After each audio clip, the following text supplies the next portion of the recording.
Hello and welcome to week 7 of our class. It's so hard to believe that we are already at this point and there are just a few weeks left to go in this semester.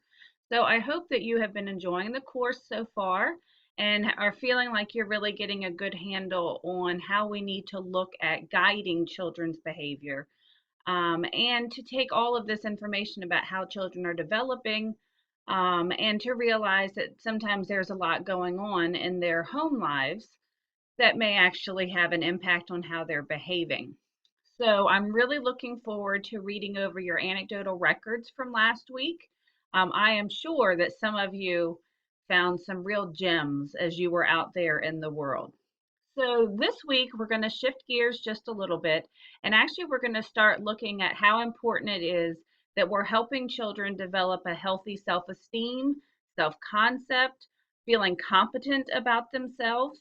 And so this is really an important chapter to be looking at because we need children to feel good about themselves. Now, let me preface all of this by saying I do not believe that we should be telling children that they are perfect because nobody is perfect.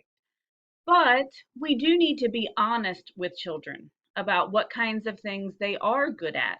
But we also need to help them with some of the areas where maybe they are not quite as proficient. And so, really, that's what this week is looking at.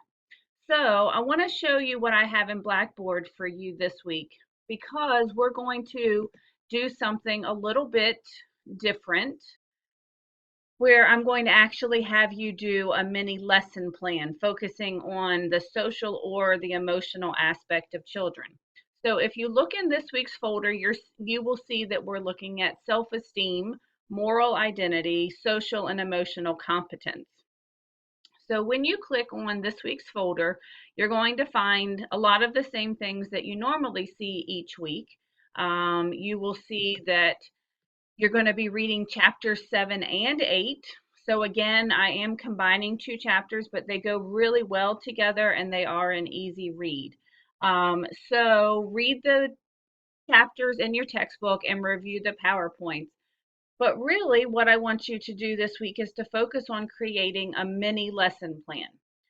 So if you have not taken any classes that require a lesson plan yet, then I am going to give you some instruction in this class. Now, if you have done lesson plans in either CHD 118, 119, 145, or 146, then this is just going to be old hand for you. But the reason that I chose to have you do this lesson plan in this class is because rarely are we looking at how are we helping children develop in the social and the emotional domain. So as I mentioned last week with the observations, when you take CHD 165, you are going to be looking at children in the 6 different domains, and the social and emotional domains are separate in 165.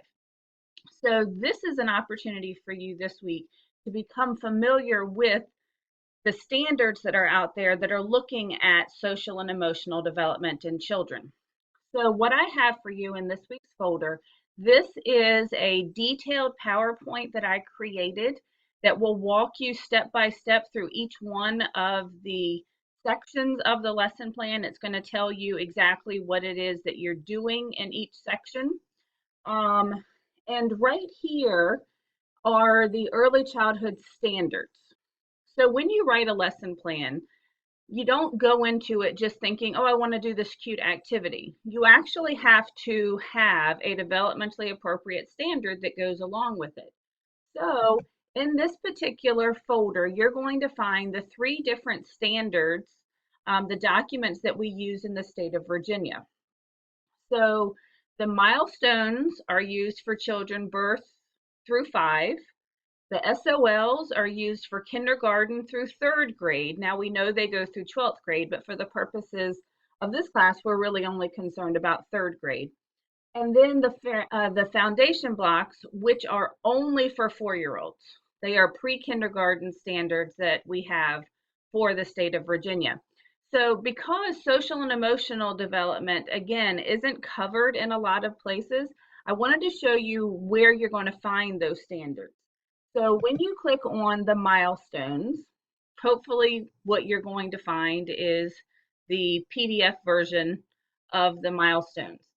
But in the milestones, the way that they are set up are by domains, and the domains are done by color. So when you look at the table of contents, which is the first thing that you're going to see, you will find that each of these domains are color coded.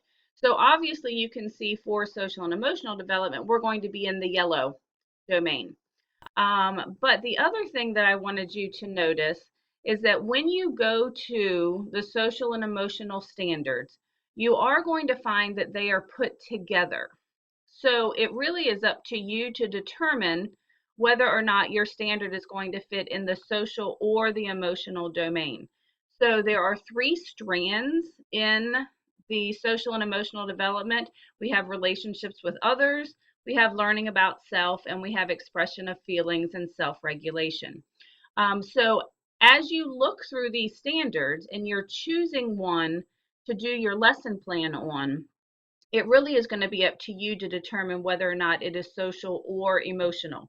Remember, these need to be kept separate. So when you turn in your lesson plan, I don't want you to mark down that it's social and emotional. I want you to tell me whether it is social or emotional. So that is the milestones, which they're set up so wonderfully that it makes it easy for you to find them. Same thing for the foundation blocks. When you go to click on the foundation blocks, I already have it open, so I'm just going to go ahead and show it to you, but this is what's going to open. And you will see that they're very easy to find in the foundation blocks as well, because it's actually the last strand. And so it is the personal and social development foundation block. So you'll see a lot of the same terminology that we're using this week: self-concept, self-control, approaches to learning, interacting with others, social problem solving. So a lot of them not only sound familiar to what we're using in the textbook, but they also correlate very well with the milestones. Again, when you go to choose your standard, if you're using the foundation blocks, and remember those are only for 4-year-olds, but make sure that you identify which one of these you are using and whether or not it is social or emotional. Now, the last one is the SOLs. So when you go here, this is actually going to take you to the Virginia Department of Education, and it's the website that has the SOLs. And all of the different content areas are listed over here on the right. However, what you're going to find for social and emotional is actually going to be found in the family life section. And I know that probably scares you a little bit because of what we know is covered in family life in the older grades. But rest assured that for the younger children, it is very G rated. So when you go to open up the family life SOLs, what you're going to find is a document that explains what's covered in family life, but then it goes through and it actually gives you the standards that are covered. So when you look in these kindergarten standards, you're going to see positive feelings about themselves, experiencing respect from and for others, the effects of his or her behavior on others. So you can also, if you're planning on doing a lesson plan for children kindergarten through 3rd grade, you would find those standards in the family life section. So as you write your lesson plan, really what you want to keep in mind is that you need to choose one age group that is not an age range, that is an age group. And so your standard is going to be based off of that particular age group that you're looking at. So whether it is 1s, 2s, 3s, 4s, kindergarten, 1st, 2nd, or 3rd grade. But when you go to write this lesson plan, and the reason we call it a mini lesson plan is because really when it comes to the social and emotional development, the teaching that goes along with it is not going to be the same as if you were teaching an art concept or a science concept. So really what you're doing is you're just kind of filling in the blanks of what can you do to help children develop in either the social or the emotional domain. So when you go back into this week's content folder, you will find this is just a Microsoft Word version of the lesson plan and everything that you are going to have to do for your lesson plan. Here are some examples. Please don't use these for your lesson plan, but here are some examples of some activities that you could do. And then as you go farther down, you're going to find I've given you some resources of places where you can find activities. So obviously you can use Pinterest, you can go to Google. These two websites at the bottom are really fantastic, and I encourage you, even if you don't use activities from them, go to their website so you can see all of the resources they have for you. This bottom one, Cephal, is fantastic. I would bookmark it because it's one that you're going to want to go back to. It has tons of great activities, especially dealing with the social and emotional, that's what the S and the E stand for here, development of children. And then finally, this is the template. So please, when you go to write your lesson plan, use the template. Everything on there is already laid out for you, and it tells you exactly what you need to type in each section.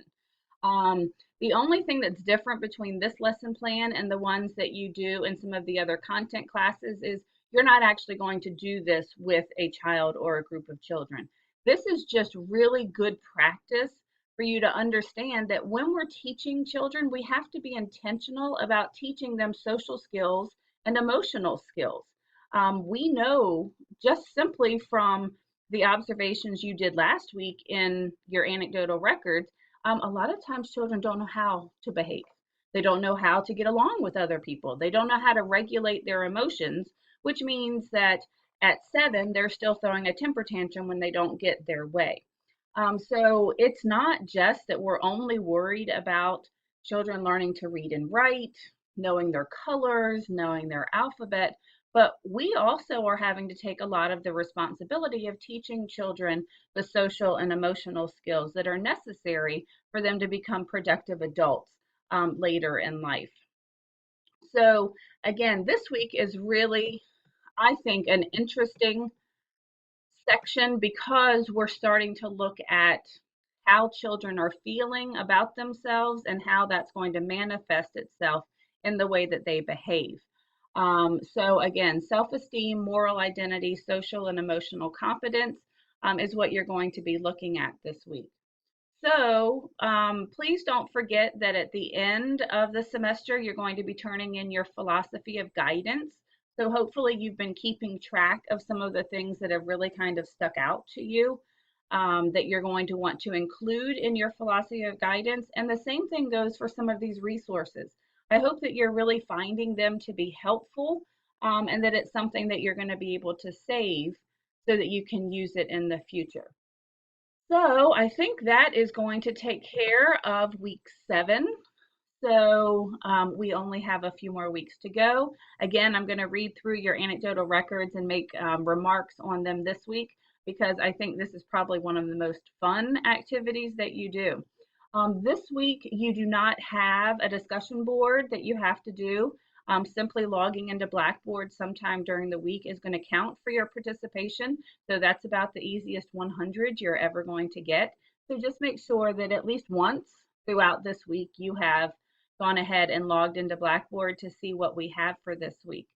Again, as always, if you have questions or concerns, please don't hesitate to contact me. Otherwise, I will see you in week 8 as we continue sprinting towards the end of the semester. Have a great week and a great 4th of July.